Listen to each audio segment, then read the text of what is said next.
রাঙ্গামাটি। পাহাড়, ঝর্ণা ও কাপ্তাই লেকের মন জোড়ানো সৌন্দর্য মুগ্ধ করে সবাইকে। নৌকায় স্বচ্ছ জলে ভাসতে ভাসতে মনে হয় এই বুঝি চলে এসেছি কাশ্মীরের ডাল লেকে। আবার ঝর্ণার শব্দে চোখ খুলতেই মনে হয় হয়তো আছি বান্দরবানের কোনো গহীনে।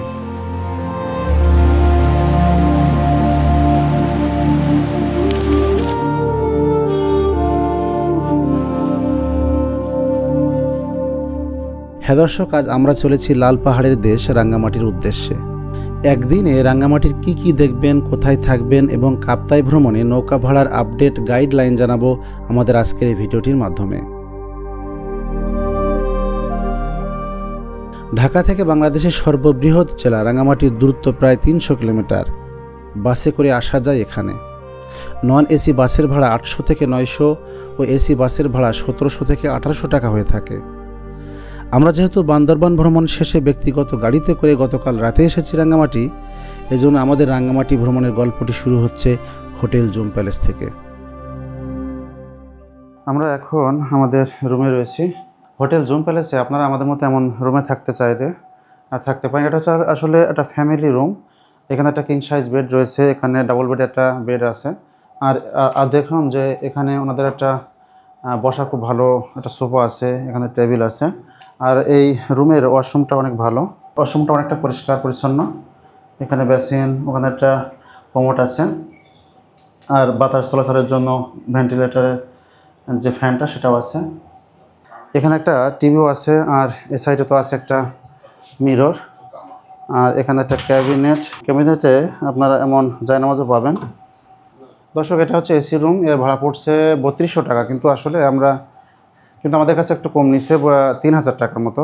আপনারা চাইলে এনাদের যে নিজস্ব রেস্টুরেন্ট রয়েছে সেখান থেকেও খাবার অর্ডার করতে পারেন, আপনাদের রুমে দিয়ে যাবে। এখানে সেই রেস্টুরেন্টের মেনু কার্ড, এখানে একটা টিস্যুর বক্সও দিছে, আর একটা কমপ্লিমেন্টারি পানিও আছে। আর এই সাইডে তো একটা বারান্দা আছে, আপনারা চাইলে বারান্দায় এখানে করতে পারেন, রেস্ট নিতে পারেন। এই যে সুন্দর একটা বারান্দা। দর্শক, এই হোটেল জুম প্যালেসের অবস্থান হচ্ছে রাঙ্গামাটির যে জেনারেল হাসপাতাল আছে তার ঠিক অপোজিটে। হোটেল জুম প্যালেসটা অনেকটা নতুন, কিন্তু এর পরিবেশটা অনেক সুন্দর।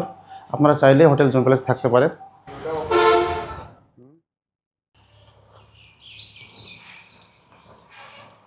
দর্শক, আমরা এখন আমাদের হোটেল থেকে বের হলাম। হোটেল জুম প্যালেসের পার্কিংয়ে আমাদের গাড়িটিকে নিরাপদে রেখে এখন আমরা যাচ্ছি সিএনজিতে করে সেই শহীদ মিনারের উদ্দেশ্যে।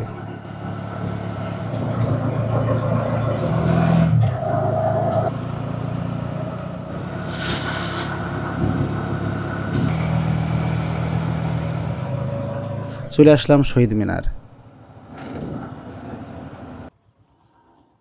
তবে এখানে এসে তেমন কোনো নৌকা দেখতে না পাওয়ায় আমরা যাচ্ছি রাঙ্গামাটি রিজার্ভ বাজার লঞ্চ ঘাটে। আশা করি ওখানে গিয়ে হতাশ হতে হবে না আমাদের। হ্যাঁ, চলে আসলাম সেই রিজার্ভ বাজারে। এই হোটেল সুন্দরবন থেকেই আমরা সকালে নাস্তাটা সেরে নিলাম। পরিবেশটা মোটামুটি ভালোই ছিল। দর্শক, আমরা সকালে নাস্তা সেরে এখন যাচ্ছি রিজার্ভ বাজার যে ঘাটে, ওখান থেকে আমরা আমাদের রাঙ্গামাটি অভিযান শুরু করব। এবার আমাদেরকে একটা নৌকা ভাড়া নিতে হবে, যেটাতে করে আমরা আজকে টুরিস্ট স্পটগুলোকে দেখব।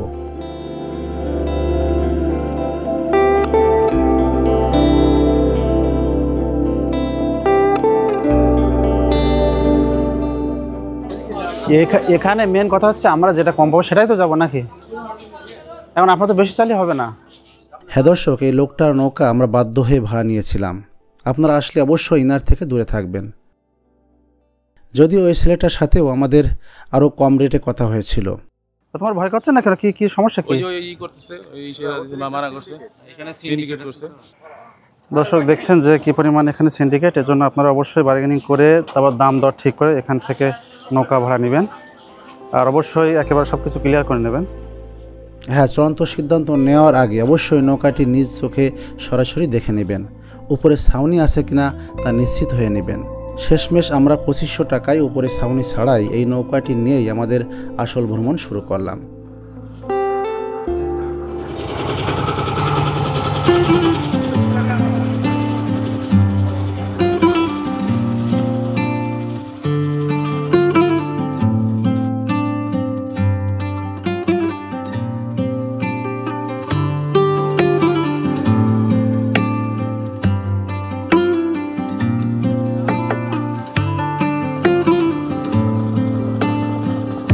আপনারা এই কাপ্তায় না আসলে বুঝবেন না যে কি সুন্দর এই কাপ্তাটা।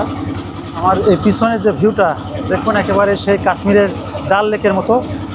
তার পিছনে উঁচু উঁচু পাহাড়, আর তার নিচে হচ্ছে সেই রাঙ্গামাটি শহর। অসাধারণ জায়গা।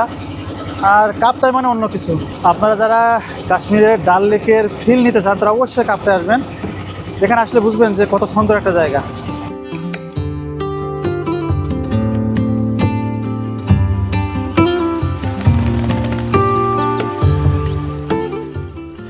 এই হচ্ছে সেই চাংপাং রেস্টুরেন্ট।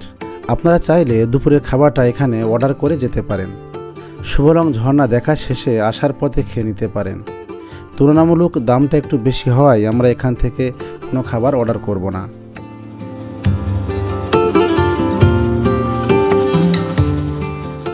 দর্শক অবিশ্বাস্য হলেও সত্য, এই সুবিশাল কৃত্রিম হ্রদের সৌন্দর্যের ভিতরেই লুকিয়ে আছে এর সৃষ্টির করুণ ইতিহাস। সালটা 1957। কাপ্তায় প্রথম বাঁধ নির্মাণ কাজ শুরু হয় এবং পরবর্তীতে 1962 সালে কর্ণফুলী নদীতে বাঁধ নির্মাণের ফলে কাপ্তাই ও এর আশেপাশে বিশাল এলাকা পানির নিচে তলিয়ে যায়। সৃষ্টি হয় আজকের এই কাপ্তাই হ্রদ। এর ফলে 1 লাখেরও বেশি মানুষ গৃহহীন ও ভূমিহীন হয়ে পড়ে।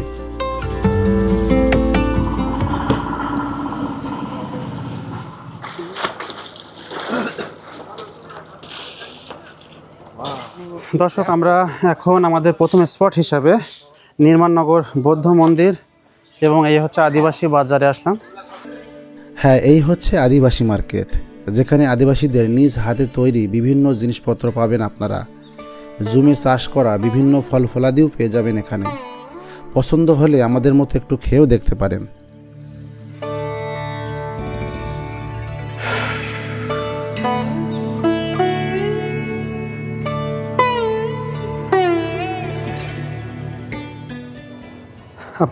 আমরা 10 টাকা পিস জাম্বুরা নিয়েছি। আর এখন আমরা যাচ্ছি সেই মূর্তি যেখানে রয়েছে সেখানে।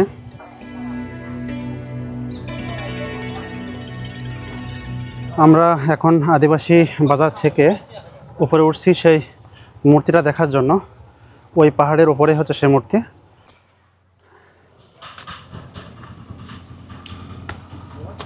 আসলে পাহাড়টা কিন্তু একেবারে ছোট না, ভালোই উঁচু, অনেকটা উঁচু।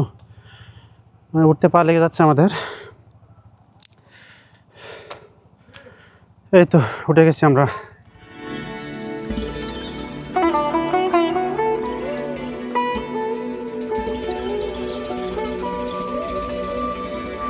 আমরা চলে আসলাম সেই মূর্তিটির কাছে। এই সেই মূর্তি। যখন পর্যটকরা এ পাশে দিয়ে শুভলং বড় ঝর্ণায় যায় তখন হচ্ছে বোট থেকে মূর্তিটা খুব সুন্দরভাবে দেখা যায়। দেখলে অনেক সুন্দর লাগে।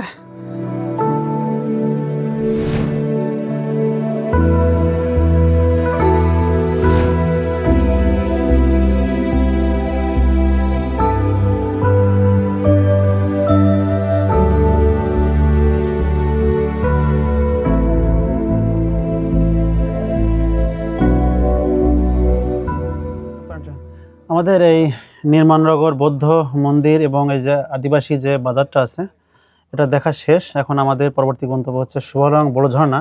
তারপর আমরা ওখান থেকে ফিরবো ছোট ঝর্ণায়। ছোট ঝর্ণা থেকে তা যাও, আপাতত আমরা যাই, চলুন সেই শুভলং বড় ঝর্ণায়।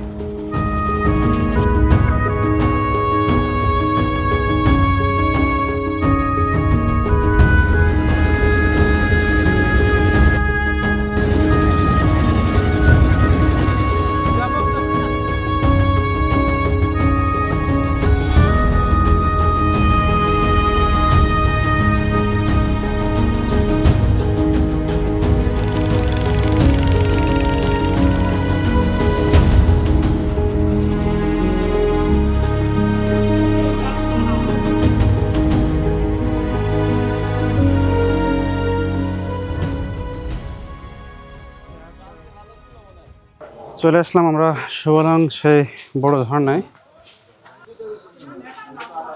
আমরা প্রতিজন 20 টাকা করে টিকিট কাটলাম। টিকিট কেটে এখন যাব হচ্ছে সেই ঝর্ণার কাছে।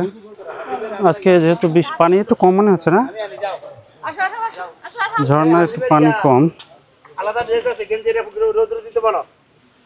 চলেন যাই দেখি ওপরে, আসলে সামনে গিয়ে দেখি যে ঝর্ণায় আসলে পানি কেমন আছে।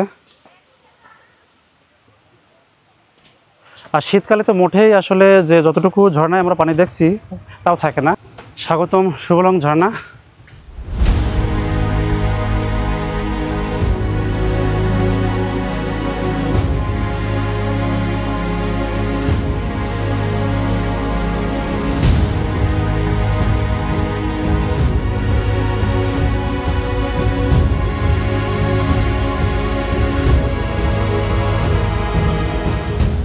এই শুভলং ঝর্ণাটি রাঙ্গামাটি জেলার বরকাল উপজেলায় অবস্থিত।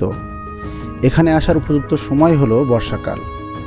300 ফিট উঁচু থেকে নিচে নেমে আসা এই শীতল ঝর্ণাধারা দেখতে প্রতিদিন এখানে ছুটে আসে শত শত পর্যটক। ঝর্ণা, পাশের উঁচু উঁচু পাহাড়, কাপ্তাই লেকের মনোমুগ্ধকর দৃশ্য বিমোহিত করে সবাইকে। শুভলং বড় ঝর্ণা দেখা শেষে এখন আমাদের পরবর্তী গন্তব্য হচ্ছে শুভলং ছোট ঝর্ণা, তাই তো মামা? শুভলং ছোট ঝর্ণা, চলুন যাওয়া যাক।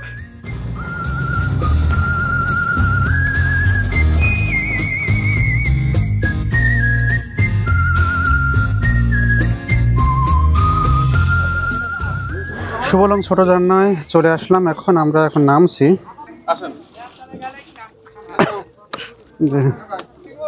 শুভলং ছোট ঝর্ণা, একটা পাহাড়ের মতো উপরে উঠতে হবে আমাদের। ঝর্ণাটা নাকি ওই সাইডে।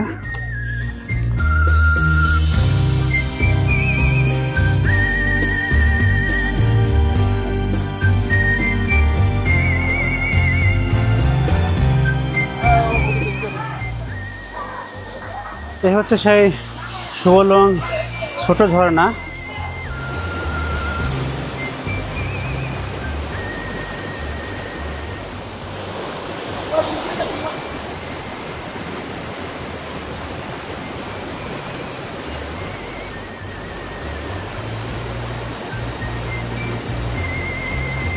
এখানে পানির প্রচুর চাপ, আপনারা চাইলে এখানে গোসল করতে পারেন। দেখুন যে ওই অবস্থা। পানি তো পরিষ্কার নাকি? পানি যথেষ্ট পরিষ্কার।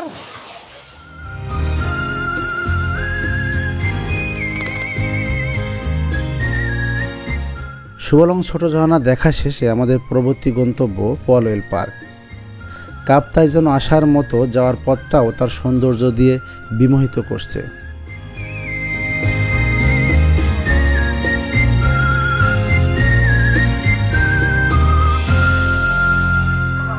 এই তো আমরা চলে আসলাম পলওয়েল পার্কে।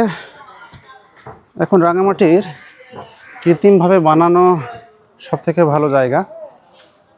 এখানে হচ্ছে সেই লাভ পয়েন্ট, তার একটা করুণ কাহিনী আছে। আর আপনারা এখানে আসলে এসে ভালোবাসার সেই শোকগাথাটা এখানে দেখে নিতে পারেন। মূলত 2014 সালের 19শে মার্চ ওই দিন একটি ইঞ্জিন বোট নিয়ে কাপ্তাই হ্রদে নৌভ্রমণকালে আকস্মিক ঝড়ে ওনারা এই সামনে হচ্ছে নৌকা সহ ডুবে যায়। পরবর্তীতে যখন ডুবুরি লাশ উদ্ধার করে তখন দেখা যায় যে তারা দুইজনেই আলিঙ্গন অবস্থায় আছে। মানে তাদের স্মৃতি রক্ষার জন্য এই সেই লাভ পয়েন্ট।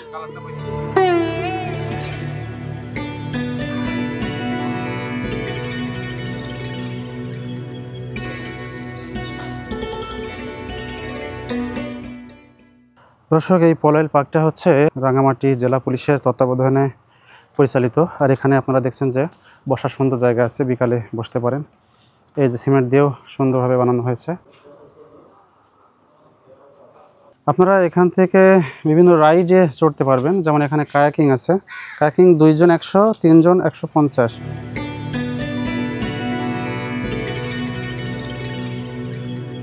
এই তো আমরা ঝুলন্ত ব্রিজ, কিন্তু এটা বলে আসল ঝুলন্ত ব্রিজ না, এটা হচ্ছে পলওয়েল পার্কের ঝুলন্ত ব্রিজ। এই দেখি এই ঝুলন্ত ব্রিজটা একটু উঠি, তবে এটা মোটামুটি ভালোই বড়। আপনারা এখানে এসে ঝুলন্ত ব্রিজে উপভোগ করতে পারেন, সুন্দর। আর এই কাপ্তাই পানি কিন্তু এখন যথেষ্ট স্বচ্ছ, অতটা ঘোলা না। আমরা যেখানে শুভলং ঝর্ণার আশেপাশের অঞ্চলগুলো পানিটা একটু ঘোলা, কিন্তু এখানকার পানিগুলো অনেকটা স্বচ্ছ। এখানে আসলে আপনাদের অবশ্যই ভালো লাগবে। এখানে আসার উপযুক্ত সময় হচ্ছে বিকালে। আপনারা বিকালে আসলে এখানে সূর্যটা আর একটু নিচে নামবে, তখন সূর্যের তাপমাত্রাটা কমবে। আর সামনে কিছু কিছু সুন্দর জায়গা আছে, দেখা যাক কী কী আছে দেখে। ওখানে কৃত্রিম ঝর্ণা আছে, আরও কিছু ভাস্কর্য করে দেওয়া আছে। আর আপনারা চাইলে এই যে সোজাসুজি যেতে পারেন। এই দেখেন পানির উপরে একটা সুন্দর ব্যবস্থা করা হয়েছে। এখন রোদ, যাওয়া যাচ্ছে না। আপনারা চাইলে এখানে বিকালে এসে করতে পারেন। আর এখানে কটেজে থাকা যায়, পরেল পার্কে অনেক ফ্যাসিলিটি আছে। আপনারা চাইলে রাত্রে এখানে কটেজগুলোতে থাকতে পারেন। এখন যেহেতু দুপুর, এজন্য একটু আপনার বেড়ানোটা একটু টাফ। এই যে সুন্দর কাপ্তাই হ্রদের উপরেই হচ্ছে এই সুন্দরভাবে বানানো হয়েছে। তা চলুন দেখি সামনে আর কি আছে এই পরেল পার্কে। এই হচ্ছে কটেজগুলোর ভিউ কিন্তু অসাধারণ। সামনের এই দৃশ্যগুলো দেখতে পারবেন এই কটেজ ভাড়া নিলে। আর এখন দেখা যাক যে এখানে খেতে আসলে কেমন খরচ হয়, কেমন কস্ট। চলুন। হ্যাঁ দর্শক, আপনারা ইচ্ছে করলে দুপুরের খাবারটা এই পরেল পার্কে সেরে নিতে পারেন। দামও মোটামুটি সাধ্যের ভিতরে, তবে একটাই সমস্যা, খাবার আগে থেকে অর্ডার করে নিতে হয়। এখন আমরা একটু উপরে উঠছি। এটা একটা পাহাড়ের মতো তৈরি করা হয়েছে কৃত্রিমভাবে। এখানে বসার জায়গা আছে। এই সেই কাপ্তাই, মূলত এটা একটা ভিউ পয়েন্টের মতো।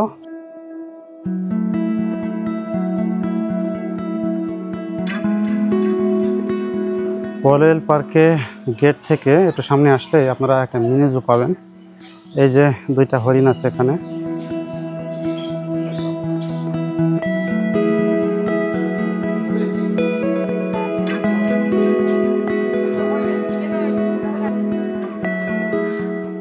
দর্শক, চলে আসলাম সেই ঝুলন্ত ব্রিজ।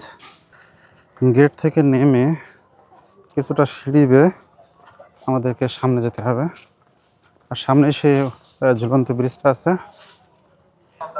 দর্শক, এই হচ্ছে সেই ঝুলন্ত ব্রিজ, কিন্তু এখন অবস্থা আপনারা তো দেখতেই পাচ্ছেন যে এই অবস্থা ডুবন্ত অবস্থায় আছে। মূলত এই ঘটনাটা ঘটে প্রতি বছরে কাপ্তাইয়ের যখন পানিটা একটু বেশি বৃদ্ধি হয় তখনই হচ্ছে এই অবস্থা ঘটে।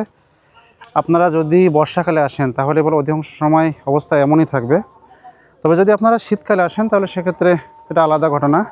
তবে আপনারা যদি বর্ষায় আসেন তবে যে ঝর্ণাগুলো আছে সেখানে পানি পাবেন, কিন্তু শীতকালে আবার ওখানে হচ্ছে পানি পাওয়া যায় না। এক্ষেত্রে আপনাদেরকে একটু কনসিডার করতে হবে। আপনারা যদি বর্ষায় আসেন তাহলে আপনারা ঝর্ণাগুলোয় পানি পাবেন, আবার শীতকালে আসলে ঝর্ণায় পানি পাবেন না। সেক্ষেত্রে এখানে ভালো একটা ভিউ পাবেন। আর এই ঝুলন্ত ব্রিজের দৈর্ঘ্য কিন্তু 335 ফিট। আপনারা যদি ওই সাইডে যান তাহলে সেক্ষেত্রেও কিছু স্পট আছে। আর এই সাইডে তো আপনারা দেখছেন যে কী আছে। তবে এখন আমরা যেহেতু ব্রিজটা ডুবন্ত অবস্থায় আছে, আর এখানে বেশি সময় নষ্ট করব না। ঝুলন্ত ব্রিজ দেখা শেষে এখন আমরা যাচ্ছি রাঙ্গামাটির নতুন জনপ্রিয় পর্যটন গন্তব্য আসাম বস্তি ব্রিজ ও কাপ্তাই লিং রোডে। দর্শক, এখন আমরা আছি আসাম বস্তি ব্রিজে। আমরা যাচ্ছি সেই নতুন হাইপ তোলা জায়গা কাপ্তাই লিং রোড। আমরা মূলত যাব হচ্ছে আই লাভ রাঙ্গামাটি যে সিম্বলটা আছে ওই পর্যন্ত।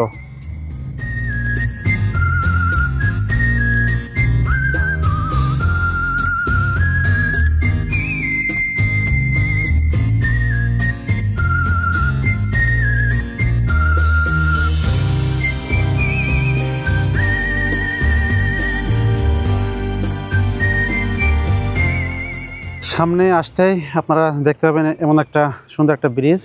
এর সাইডে পাহাড়, আর দূরে ওই তো পাহাড় আছে, আর কাপ্তাই লেকেই। আমরা আর একটু সামনে যাব সেই আই লাভ রাঙ্গামাটির সে সিম্বলটার ওখানে। চলুন দর্শক, যাওয়া যাক সামনে।